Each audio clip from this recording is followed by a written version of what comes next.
Donc, quel beau témoignage ce matin de l'œuvre de Dieu dans la vie encore présente. J'espère que vous êtes vraiment dans la joie. Et comme je l'ai dit tantôt, on va replonger un petit peu dans quelque chose de plus difficile, plus ardu. Si vous avez été là les dernières années, vous vous rappelez, il va y avoir des témoignages, on va voir des images, on va entendre des choses qui sont très crues, très sombres, très difficiles à entendre et à voir, mais c'est la réalité. On les voit en image, eux, ils les vivent, littéralement. C'est la réalité. Et c'est un danger, justement, de faire comme c'est tellement loin de nous que c'est tellement pas notre réalité à nous qu'on oublie ou qu'on fait comme si ça n'arrivait pas. Mais ça l'arrive. C'est vraiment réel.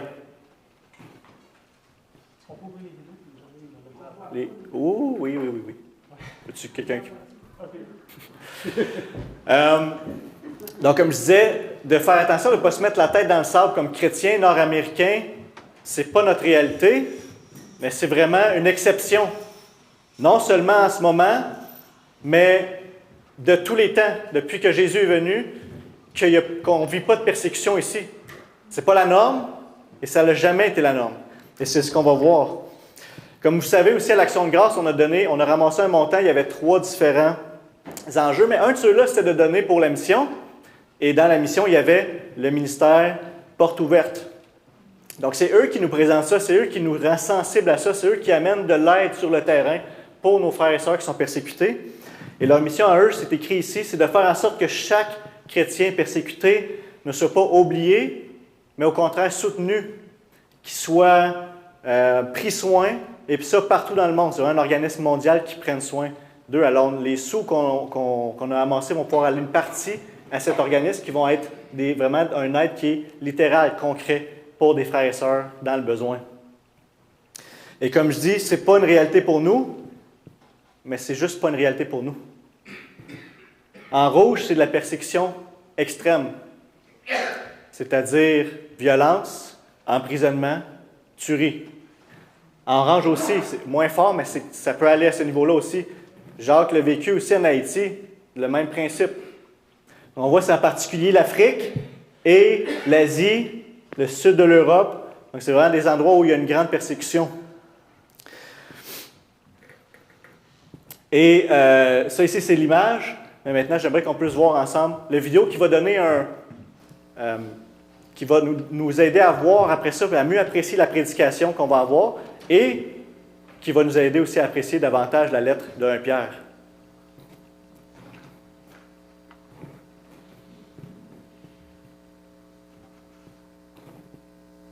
Tu le son, René? C'est pour savoir du son. On n'entend pas. Il n'y a pas de son présent. Il y a du son. Il serait supposé en avoir.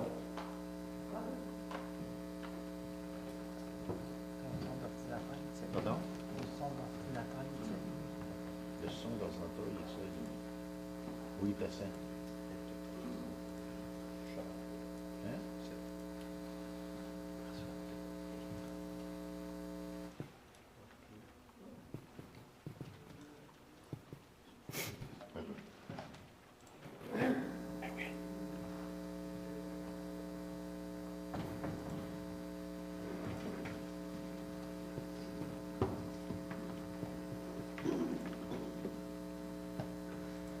Cherchant des gens à Parfait.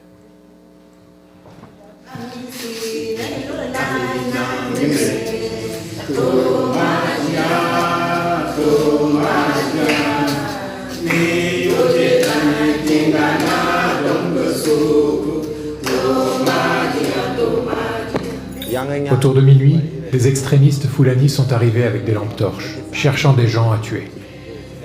Mon frère a bloqué la porte pour les empêcher d'entrer. Ils lui ont tiré dessus à travers la porte.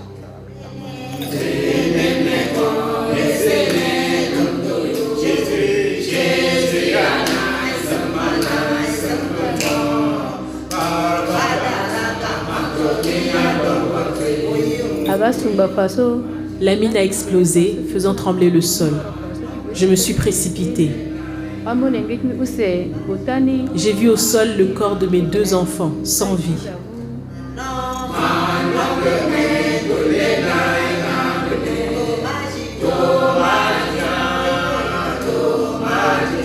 Les djihadistes nous ont allongés sur le sol. Ils ont dit qu'ils allaient nous rassembler dans l'église, tout asperger d'essence et mettre le feu. C'est là qu'ils ont tué ma femme. Elle portait notre fils de 9 mois sur le dos.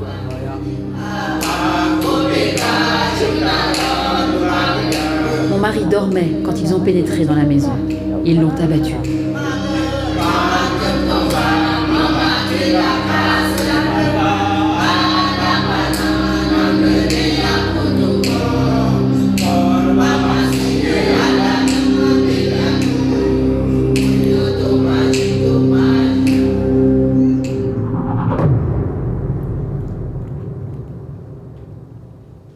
Dans la Bible, Jésus nous dit « S'ils m'ont persécuté, ils vous persécuteront ».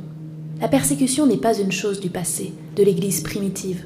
C'est une situation actuelle, que vivent plus de 365 millions de chrétiens à travers le monde. Et ces dernières années, la violence extrême envers les chrétiens se concentre particulièrement en Afrique subsaharienne. 16,2 millions de chrétiens sont actuellement déplacés dans cette région du monde. Nous nous sommes rendus à la rencontre du pasteur Barnabas, dans un camp de déplacés de Benue, au Nigeria. C'est ici que nous vivons, dans un camp de déplacés internes. Cela fait environ 4 ans maintenant, presque 5. Tous les gens que vous voyez ici, nous sommes tous chrétiens. Et nous sommes déplacés à cause des violences. Nous pensons qu'ils sont contre les chrétiens. Lorsqu'ils viennent nous attaquer, ils nous appellent Kapari. Cela veut dire des sans religion. Pour eux, nous sommes des moins que rien. Ils ciblent directement les chrétiens. Barnabas a perdu l'un de ses frères et sa belle-sœur lors d'une attaque. Lui-même a été gravement blessé au bras. Il en garde les séquelles. Dans ce camp, de nombreuses personnes sont affectées. Beaucoup sont blessés. Beaucoup ont été tués. Leurs proches ont été tués. Combien d'entre nous, rassemblés ici, ont fui à cause des attaques? Levez la main si vos enfants ne peuvent pas aller à l'école. Lorsqu'on a faim, on perd confiance en Dieu. Lorsqu'on est malade, on perd confiance en Dieu. Leur esprit a été découragé de Dieu. Personne n'en parle. Nous restons dans l'ombre, comme si nous avions été rejetés. Posez-vous la question, si votre frère était à terre, que feriez-vous? Si vous voyez votre mère en difficulté, que feriez-vous? Vous trouveriez ça terrible. Alors imaginez ce que ressent votre frère qui vit là-bas. En tant que pasteur dans le camp, moi aussi je suis déplacé. Je n'ai rien à leur donner. Je ne peux que prier et partager la parole de Dieu avec eux. Jusqu'à présent, nos yeux sont tournés vers lui. Jusqu'à présent, notre espoir repose sur lui. Nous plaçons notre confiance en lui. Dans la lettre aux Romains, l'apôtre Paul écrit à des chrétiens vivant dans le feu de la persécution. Il leur dit « Qui nous séparera de l'amour de Christ? Serait-ce les épreuves, les angoisses, la persécution, la faim, le dénuement, le danger ou les armes? Car il est écrit « C'est à cause de toi qu'on nous met à mort tout le jour, qu'on nous regarde comme des brebis destinées à la boucherie. Mais dans toutes ces choses, nous sommes plus que vainqueurs par celui qui nous a aimés. Car j'ai l'assurance que ni la mort, ni la vie, ni les anges, ni les dominations, ni les choses présentes, ni les choses à venir, ni les puissances, ni la hauteur, ni la profondeur, ni aucune autre créature ne pourra nous séparer de l'amour de Dieu manifesté en Jésus-Christ, notre Seigneur. » C'est cette promesse de notre Dieu qui anime nos frères et sœurs, alors qu'ils sont au cœur de la fournaise. Nous croyons qu'il est grand. Il agira. Il fera plus que ce que nous imaginons.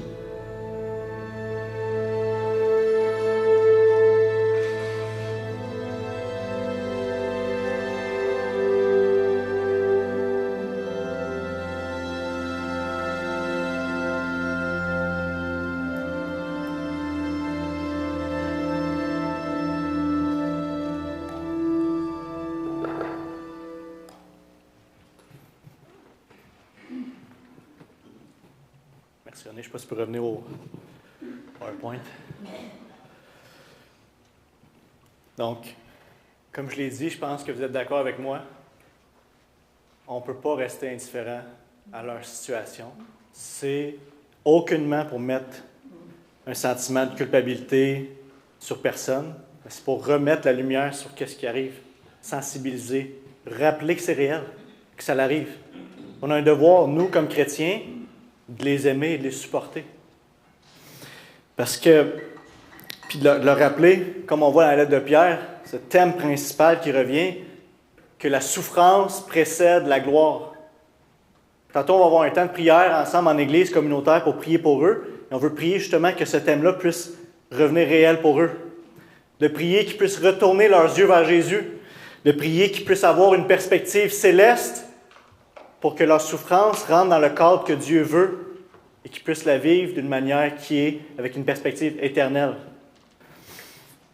Puis oui, la prédication ce matin va être centrée premièrement pour nous rappeler cette réalité-là et avoir un lien avec eux. Mais quand vous allez écouter, écoutez pour vous aussi. Eux vivent des situations de persécution vraiment différentes de nous. Mais toutes nous autres ici, je vous connais, la plupart d'entre vous, vivez des souffrances. Des souffrances qui sont réelles. Peut-être même qui souffrent à cause du nom de Christ. On va voir qu'il y a une grâce particulière dans ces souffrances-là. Puis avant de plonger dans la prédication, j'aimerais que vous puissiez, si vous avez vos Bibles, tourner avec moi en Romains 8. Je vais lire les versets de la prédication du chapitre 35 à 39. Puis sinon, ils vont être affichés juste ici à l'arrière.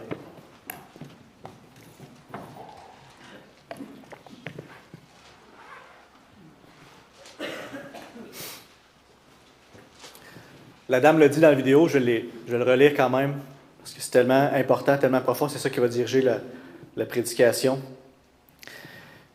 Qui nous séparera de l'amour de Christ? Ici, Paul pose une question rhétorique. Personne. Mais il ne s'arrête pas là, il va expliquer, il va détailler. Serait-ce la détresse, l'angoisse, la persécution, la faim, le dénuement, le danger ou l'épée? Quand on lit des passages comme ça, des fois dans la Bible, on va rapidement parce qu'on se dit « je ne vis pas ça ». Eux le vivent. Pourquoi eux et pas nous? Parce qu'on est plus intelligents, meilleurs. Dieu, dans sa sagesse, à sa souveraineté, nous a placés ici au Québec et eux là-bas dans le feu de la persécution. Et dans notre position privilégiée, on n'est pas appelé à dire « Pfiou, chance, c'est pas moi ». On se rappelle, on a un corps. Ici, à Bécancour, dans une église locale, mais un corps universel aussi, qu'on est unis à eux pour l'éternité. Et quand ils souffrent, on souffre. Paul va dire, même pour laquelle raison ils sont persécutés, il va dire, c'est à cause de toi, de Jésus, qu'on nous met à mort à longueur de journée, qu'on nous considère comme des brebis destinées à la boucherie. Ouais, excusez. Au contraire, dans tout cela, nous sommes plus que vainqueurs grâce à celui qui nous a aimés. En effet, j'ai l'assurance que ni la mort, ni la vie, ni les anges, ni les dominations, ni le présent, ni l'avenir, ni les puissances, ni la hauteur, ni la profondeur, ni aucune autre créature, rien ne pourra nous séparer de l'amour de Dieu manifesté en Jésus-Christ, notre Seigneur. Ça va être le point de la prédication. Ils ne peuvent pas être séparés de l'amour de Dieu, et on veut atterrir vers, ils ne seront pas séparés de notre amour à nous non plus, qui étendons l'amour de Dieu au travers de nous. Prions ensemble.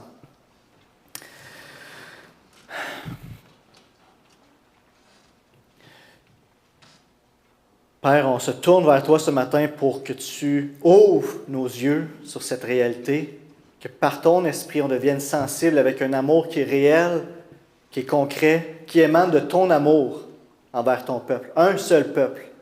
On a vu Rodrigue se faire baptiser ce matin. Gloire à ton nom, Jésus. Il s'est joint, uni par l'Esprit à ton corps. Et nos frères et sœurs ce matin, de qui on va parler, sont unis aussi. C'est uni à eux. Un seul corps.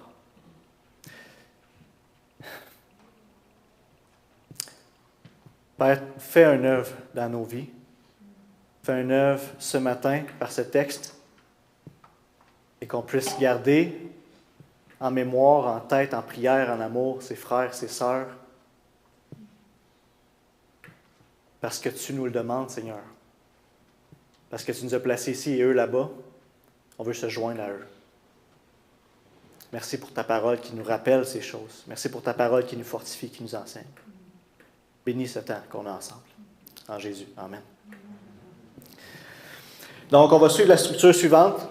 Le premier point, on veut se rappeler la réalité des souffrances qu'il traverse. Le deuxième point, on veut voir que rien ne va les séparer de l'amour de Dieu. Et comme je l'ai dit tantôt, notre troisième point qui va glisser vers la conclusion de « au travers nous aussi, rien ne va les séparer de notre amour ».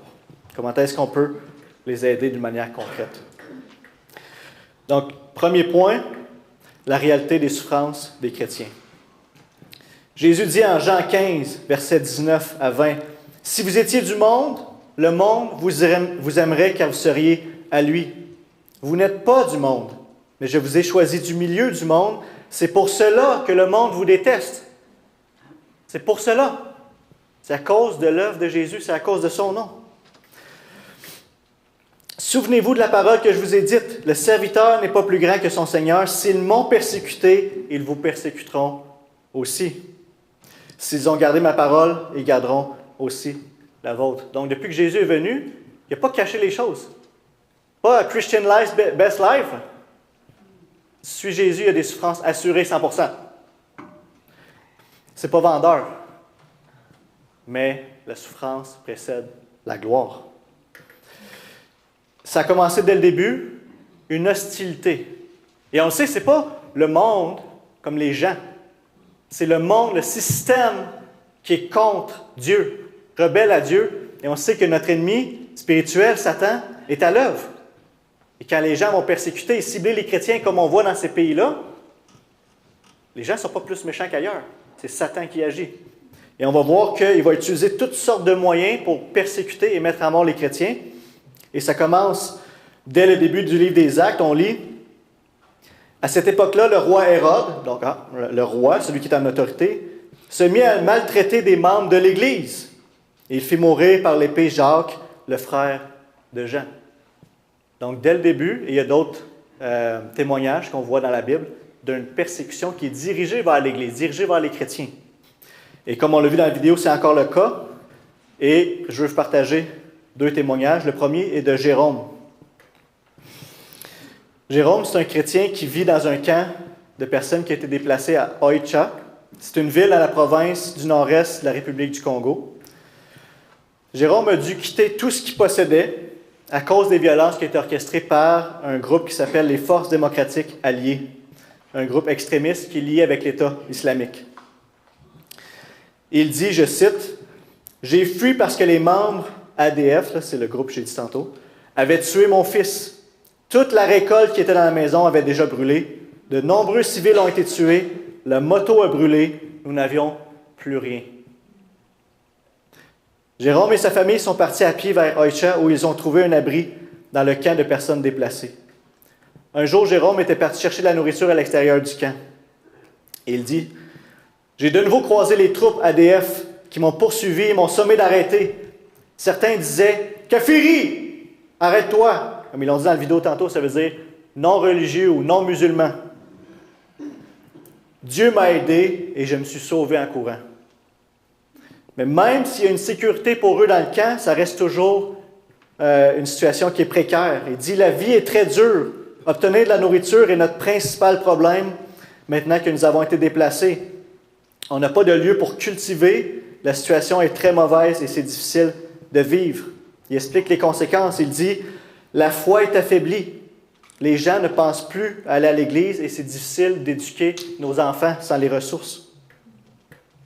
Mais au travers de cette souffrance-là, Jérôme a un chant qui se répète pour rester près de Dieu. Il dit, « L'œuvre de mes mains ne peut jamais me sauver. Même si je pleurais beaucoup, même si je travaillais beaucoup, je serais incapable de me sauver moi-même. Toi seul est Seigneur. » Donc, vous voyez, son espoir, dans lui qui a été chassé, attaqué, abandonné avec les autres réfugiés, c'est en Dieu, de voir comment Dieu est à l'œuvre dans ce moment-là, de voir la grâce et l'amour de Dieu qui continue à briller dans sa vie malgré une situation où on serait tous portés à dire « Dieu ne m'aime pas, Dieu m'a abandonné ».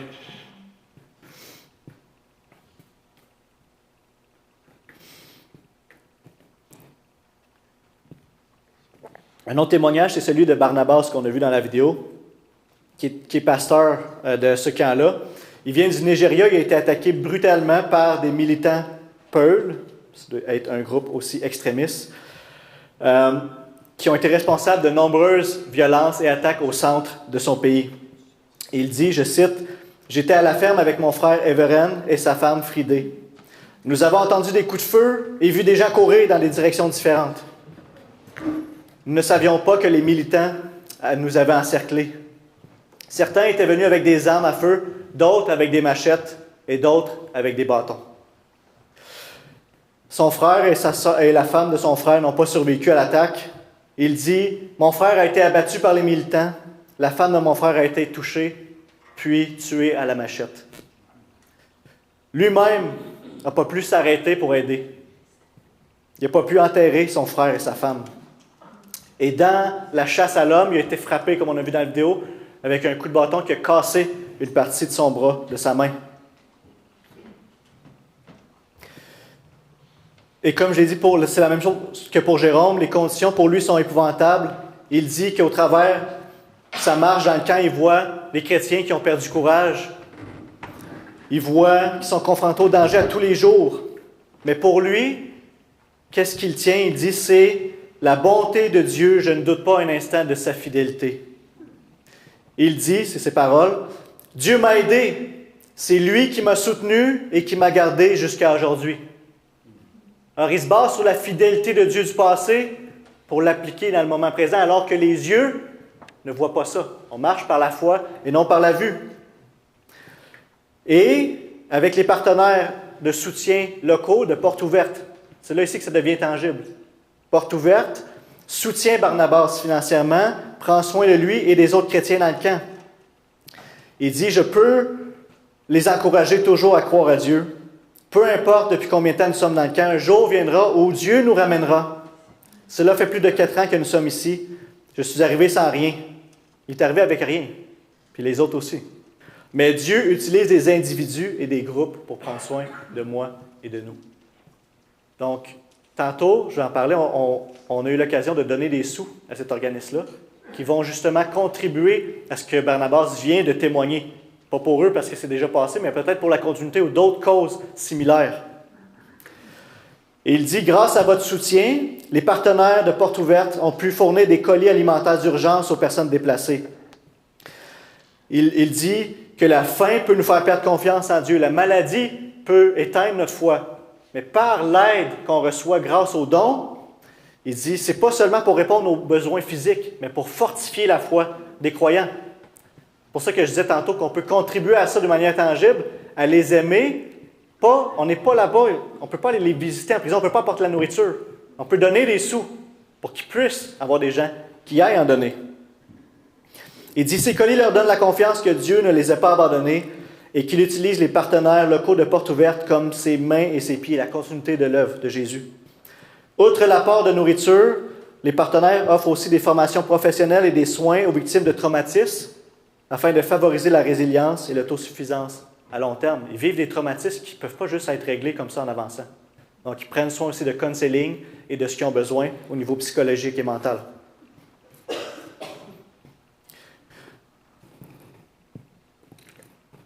C'est ce qui nous amène à notre deuxième point. Rien ne nous séparera de l'amour de Dieu manifesté en Jésus. Vous savez, vous le savez, Dieu nous aime. Mais est-ce qu'on le croit réellement? On fait le livre de gloire en gloire avec mon groupe Vie. Une chose que l'auteur essaie de nous faire réaliser, vous qui avez des enfants dans la salle, vous qui êtes parents, il dit, est-ce que vous pensez que vos enfants saisissent vraiment la portée, l'ampleur de votre amour pour eux? Non? Même moi, je sais, comme enfant, si vous êtes enfant de parents, on le sait que nos parents nous aiment, les enfants savent qu'on les aime, mais on aimerait tellement leur dire « Je t'aime bien plus que ce que tu penses, que ce que tu crois. » C'est la même chose avec Dieu. D'autant plus. Et nous qui sommes pécheurs, faibles, limités, on voudrait toujours le bien de nos enfants, dans toutes les conditions, sans exception. C'est la même chose pour Dieu. Mais dans un monde brisé dans lequel on est, la souffrance fait partie des bonnes choses que Dieu met sur notre chemin, comme il l'a fait avec son propre Fils, Jésus. Et une marque de l'amour de Dieu, Ça va être qu'au travers de la persécution, Dieu va être avec nous. C'est une marque de son amour, et Paul le dit aussi. Ce n'est pas un manque d'amour ou une défaite pour le croyant de vivre des persécutions ou des souffrances. Il va dire, dans toutes ces choses, nous sommes plus que vainqueurs par celui qui nous a aimés. L'amour de Dieu manifesté dans l'épreuve, quand on dit on est plus que vainqueurs, on peut sortir de l'épreuve de deux manières. Soit, littéralement, Dieu nous libère de l'épreuve, ou il nous donne la grâce de rester fidèles dans l'épreuve. Je vous donne deux scénarios différents. On a dans l'Ancien Testament, dans le livre de Daniel, 3 hommes, Shadrach, Meshach et Abednego. Il fallait que je les écrive, sinon j'aurais oublié. 3 hommes du peuple de Dieu qui veulent être fidèles à Dieu. Le roi fait ériger une grande statue d'or et il dit tout le monde se prosterne devant la statue.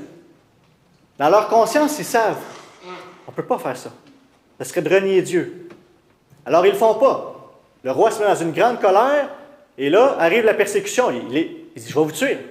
Il les envoie dans une fournaise brûlante, dans un degré incroyable. C'est sûr qu'ils meurent, sûr. Il les lance là, il ne brûle pas, puis il dit lui-même qu'il perçoit comme une 4e personne avec eux dans le feu. Et là, on sait que c'est Christ avec eux, préincarné, qui était avec eux dans l'épreuve et qui n'a pas permis qu'ils meurent, qu'ils brûlent. Premier scénario. Deuxième, plusieurs années plus tard, on arrive dans le livre des Actes, et tu as Étienne, acte 7, 56, où, après avoir annoncé que Jésus est le Messie, il annonce l'Évangile, il se fait lancer des roches, il se fait lapider pour sa foi. Qu'est-ce qu'il dit? « Je vois le ciel ouvert et le Fils de l'homme debout à la droite de Dieu. » Jésus est avec lui aussi. Mais il meurt. Il est mort. 2 scénarios de persécution différents, 2 conclusions différentes. Dans un, dans sa grâce, Dieu les épargne. Dieu les libère de la persécution, de la souffrance, de la mort. Dans l'autre, Dieu permet qu'ils meurent. Dans les 2 scénarios, Jésus était avec eux. C'est ça qu'il ne faut pas oublier. Et comme on l'a vu dans la vidéo et comme on le sait, un des dangers, c'est quand la persécution vient, quand la souffrance vient, on a tendance à avoir l'impression que Dieu ne nous aime pas, ne nous aime plus, que Dieu nous a abandonnés. Pourtant, c'est le contraire. On lit dans la Bible que Dieu est près des affligés. L'Éternel est près de ceux qui souffrent. On lit dans le psaume 23 que l'Éternel, en tant que berger, nous accompagne dans la vallée sombre de la mort. On sait qu'il n'est pas indifférent à nos souffrances. Au contraire, il est compatissant. Pourquoi? Il l'a vécu lui aussi. On le voit dans 1 Pierre, Jésus est notre modèle de la souffrance. Lui-même n'a pas été libéré sur terre. Vous vous rappelez, dans le jardin, quand il priait avant la crucifixion, il a dit « Père, si c'est possible, éloigne cette coupe de moi. » Il a été fidèle dans la souffrance qui était voulue et orchestrée par Dieu. Voulue et orchestrée par Dieu. Jusqu'à la mort sur la croix. Une fidélité sans défaillance. Ultimement, il a été délivré par la suite dans sa résurrection. Et ça va être le cas de tous les chrétiens aussi. Si Dieu ne les libère pas sur terre, ultimement, il va les libérer pour toujours par la suite. Des fois, il va libérer, des fois non.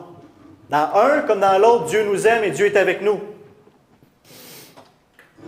La souffrance précède la gloire.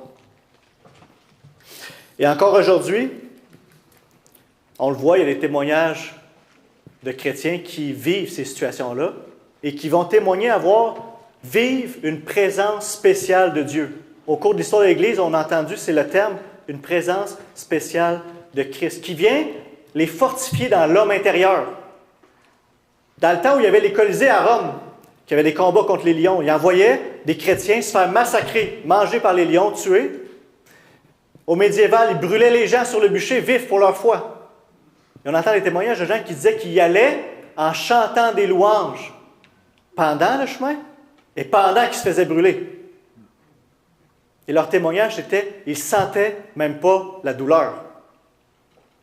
Ça, c'est spécial. Ça, c'est un moment où Christ est là, présent, et fortifie l'homme intérieur.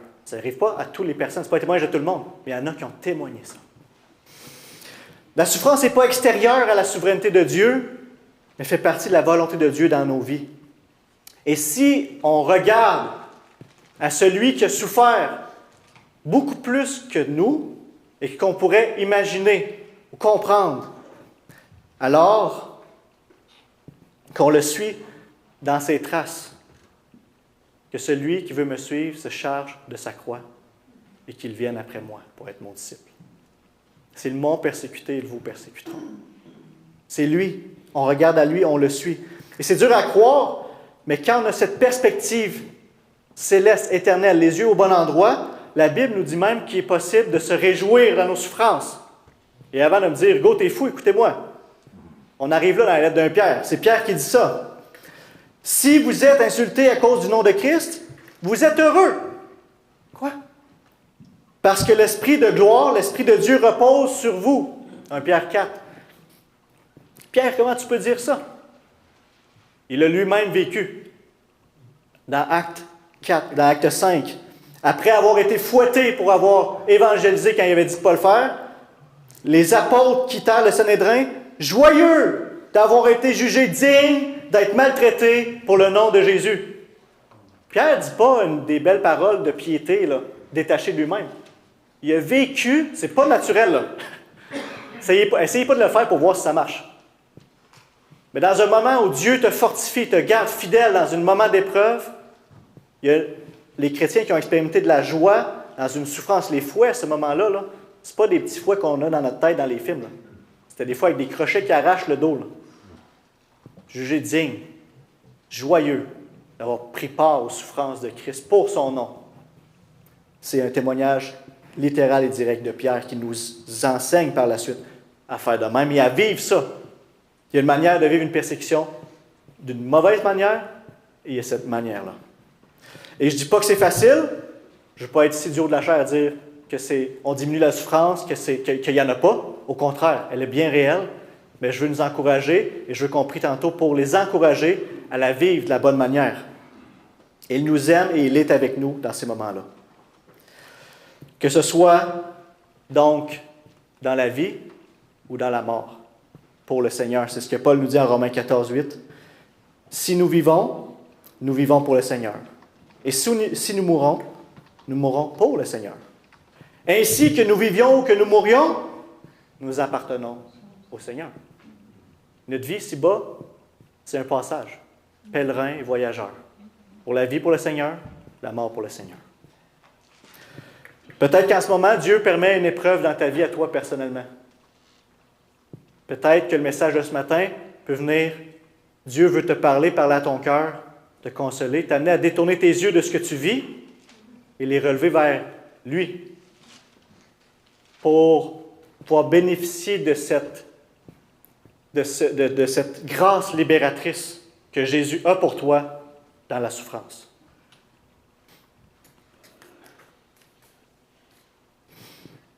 Maintenant, notre troisième point, et c'est ce qu'on veut atterrir, c'est que l'amour fraternel est un des moyens concrets que Dieu utilise pour aimer ses enfants.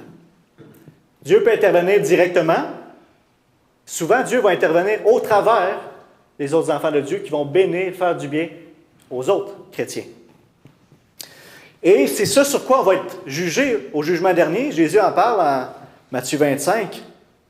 Il va dire que certains vont être à sa droite, certains à sa gauche, en parlant du jugement et de la destination éternelle.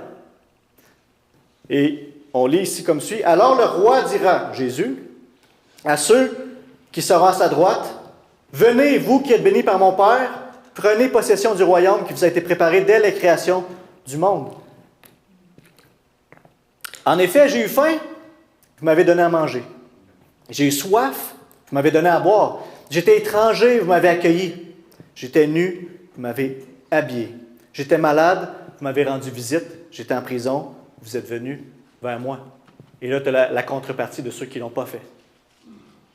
Alors, une des marques du chrétien dans son amour fraternel, vous vous rappelez quand j'ai prêché sur 1 Pierre, c'est sauvé pour un amour fraternel. Pas comme si on était frères et sœurs, mais parce qu'on est frères et sœurs. Et oui, d'une manière très concrète de tous les jours dans l'Église locale, mais aussi dans l'Église universelle, à la mesure du possible. Je ne dis pas de prendre un billet demain pour l'Afrique, d'aller nourrir les gens en prison. Vous voulez le faire, allez-y. Je ne vais pas vous empêcher non plus. Mais, comme je disais tantôt, on a une position géographique qui est privilégiée. Il y en a quand même un appel. Là. On n'est pas à dire, je ne peux pas aller les voir, fait que j'ai rien à faire. Je vous donne 3 choses qu'on peut faire. La première, c'est déjà fait. On a ramassé des sous d'un don très généreux. Très généreux. Gloire à Dieu. Pour pouvoir donner à un organisme porte ouverte, pour pouvoir les aider, leur venir en aide de manière concrète. Des soins de santé, des soins, comme j'ai dit tantôt, bibliques de counseling pour les aider à traverser la souffrance et pour payer des endroits pour les loger, etc. Maintenant, on peut aussi, tantôt, on va prier ensemble, prier pour eux. Prier pour eux. Et d'une manière très concrète, et c'est eux qui le demandent, de signer une pétition. Ils ont commencé à faire ils doivent avoir 1 million de signatures pour le présenter au gouvernement d'Afrique, pour que le gouvernement arrête de tourner les yeux sur la souffrance qu'ils vivent quand c'est directement sur les chrétiens. Non médiatisés, non intervenus, comme si ce n'était pas des humains. Alors, ils demandent à l'Église universelle, s'il vous plaît, tendez la main et signez. Et je vais ramener l'image tantôt. Vous pouvez faire le code QR pour avoir accès à l'endroit où tu peux signer. Oui, René? On va mettre ça sur le site Internet. Oui, aussi. Donc, très simple. Tu ne cours pas un marathon, tu ne dors pas avec une roche comme un oreiller à soir. Code QR ou sur le site pour signer une pétition qui va les aider peut-être eux à se sortir de cette violence. On sait que ça va continuer. C'est que Satan est à l'œuvre. On sait que, mais si on peut les aider de cette manière-là, c'est un appel que le Seigneur nous fait de tendre la main. Et maintenant, comme je l'ai dit, on va avoir un temps de prière pour l'Afrique subsaharienne, mais parce que les 4 personnes qu'on va prier sont à cet endroit-là, mais je vais élargir plus tard, par la suite, de tous nos frères et sœurs persécutés. On peut penser à Haïti et des autres endroits comme ça. Si vous avez des causes que vous connaissez, comme ceux qui sont en ce moment en Ukraine ou ailleurs, priez-le, je vous en prie. On va prier pour Jérôme, donc il va avoir les requêtes. Il va y avoir Déborah, Jonathan et Barnabas. De la manière qu'on va procéder, il va y avoir 2 micros qui vont se promener. Si vous voulez prier, levez la main. Je vais introduire le temps de prière pour chacune des personnes. Donc, je vais dire, Seigneur, on va prier pour Jérôme. Et je vous laisse lever la main pour prier pour les requêtes. Apportez ça, levez ça à Dieu en prière. Et quand les requêtes vont être apportées, je vais réintroduire pour la nouvelle personne. C'est bien? À la fin, quand on va être rendu à Barnabas, je vais laisser un temps pour l'Église de manière plus large. Donc, prions.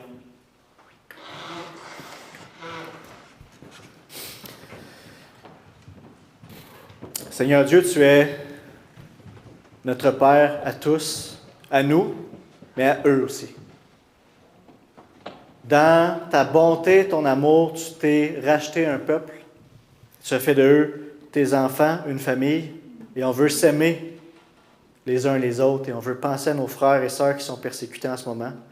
Et on veut élever vers toi notre frère Jérôme.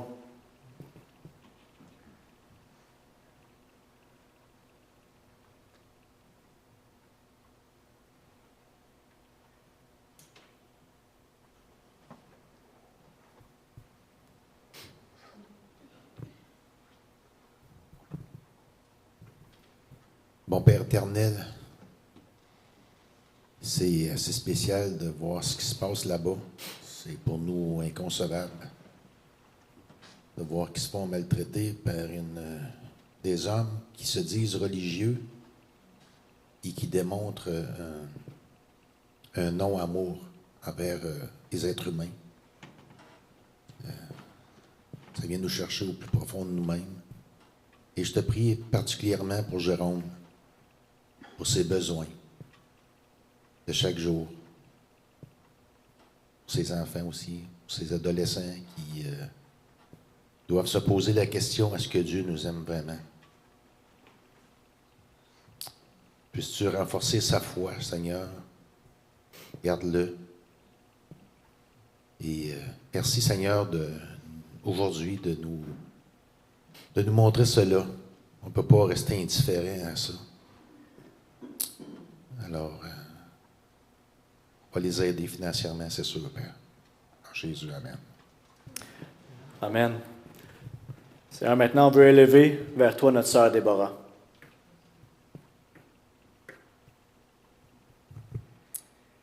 Seigneur Dieu,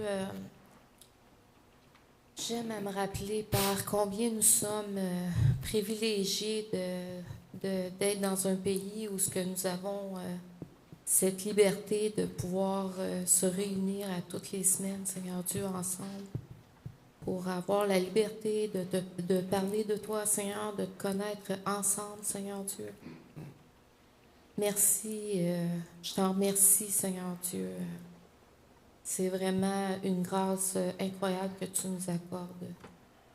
Je voudrais te prier pour Déborah, Seigneur Dieu, pour sa famille, pour les femmes qui la côtoient, Seigneur Dieu, pour ses enfants, Seigneur, qu'elle puisse vraiment avoir une foi renouvelée à chaque jour, à chaque instant, Seigneur Dieu, qu'elle puisse réaliser, Seigneur, que malgré toute la souffrance, les tribulations, Seigneur Dieu, que c'est passager et puis qu'un jour, elle va pouvoir te rencontrer avec tous les siens, Seigneur Dieu, et pouvoir te remercier de lui avoir donné une capacité surnaturelle de passer au travers, Seigneur Dieu.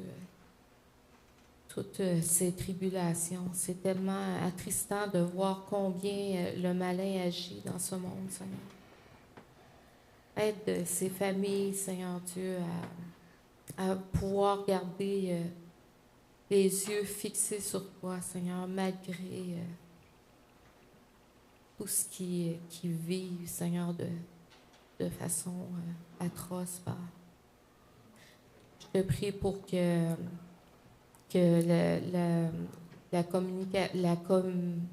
l'organisme, Seigneur Dieu, porte ouverte, puisse continuer à œuvrer, Seigneur, pour aider les gens qui ont reçu des traumatismes, Seigneur Dieu. Que l'argent soit suffisant, Seigneur, pour qu'ils puissent continuer leur œuvre, de procurer de la nourriture, des soins, puis tout ce qu'ils ont besoin, Père. Merci pour cet organisme. C'est dans le nom de ton Fils que je te prie. Amen. Amen. Père, maintenant, on aimerait te présenter Jonathan.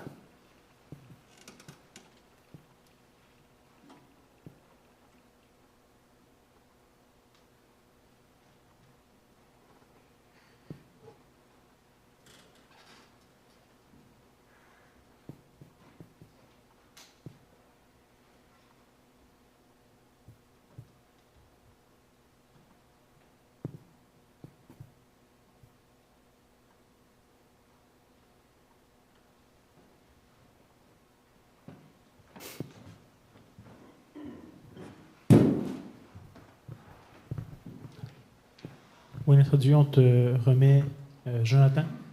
Tu connais ses besoins physiques, tu connais ses réalités du moment. Mieux que quiconque, Seigneur, tu es bien placé pour savoir tous ses besoins physiques, spirituels, émotionnels. Et donc, on veut l'élever devant ton trône de grâce, qu'il puisse trouver en toi la réponse à tous ses besoins. Et Seigneur, on te demande de justement pouvoir lui donner de la joie, de l'espoir par rapport à son avenir. Pas tant parce que ce monde va s'améliorer, mais parce que toi, tu es fidèle, que tu vas accomplir toutes tes promesses et que tôt ou tard, on va expérimenter cette joie qui dépasse toute intelligence. Donc, c'est donne-lui de persévérer. On s'attache à toi qui a fait la promesse de terminer l'œuvre que tu as commencé dans sa vie, dans nos vies. Et donc, c'est avec espoir, espérance qu'on te présente ce frère bien-aimé. Amen. Seigneur, on veut aussi prier pour Barnabas.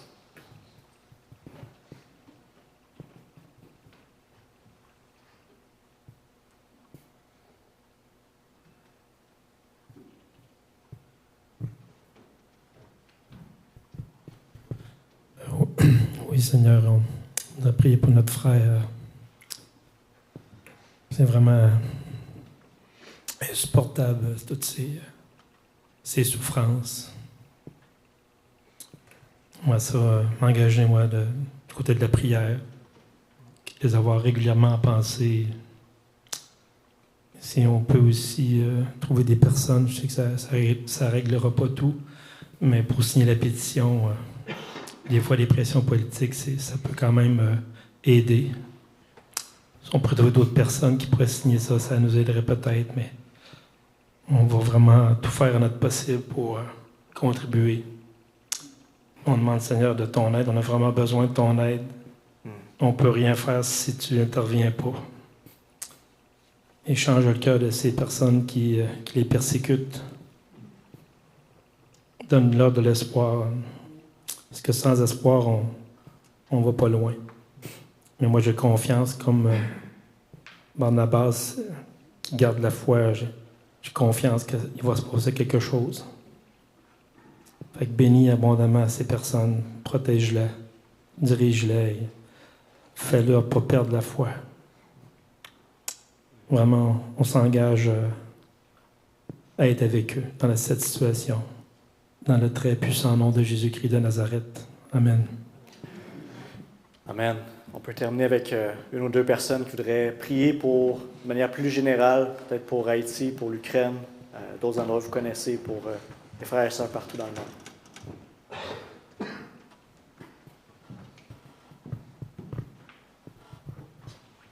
Seigneur, j'aimerais te prier pour la famille Judra qui, justement, sont missionnaires en Pologne, à Varsovie, dans la ville de Varsovie, qui s'occupent, au Dieu, des Ukrainiens qui sont dans des situations de guerre épouvantables. Puisses-tu l'aider, Seigneur, ainsi que sa femme, sa famille, ses enfants, à pouvoir donner du courage et fortifier, Seigneur, ces gens qui viennent, qui sont démunis. Sois avec lui, avec sa famille, avec l'Église là-bas à Varsovie, que tu puisses les bénir abondamment. En Jésus. Amen. Amen.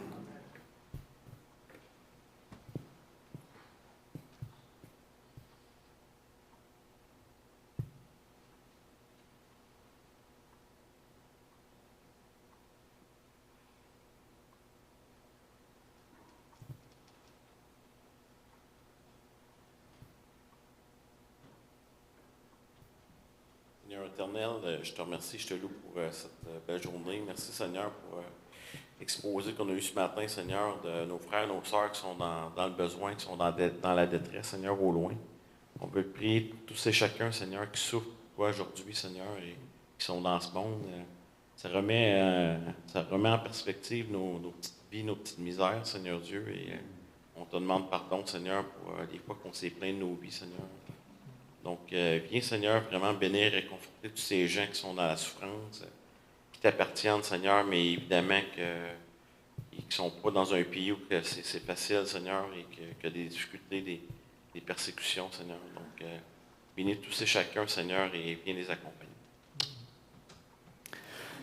Amen, Seigneur. En terminant, j'aimerais déposer à tes pieds nos frères et sœurs, cette Église en Haïti. Merci pour la générosité de ton Église à Bécancour. Merci pour Jacques et son équipe, à qui tu as mis à cœur de prendre soin, d'aider, de supporter, de coordonner. Merci parce que tu pourvois généreusement, Seigneur. On voit beaucoup les choses avec nos yeux qui semblent difficiles, qui semblent être une défaite. En fait, tu les amènes à être plus que vainqueurs, comme le texte nous dit.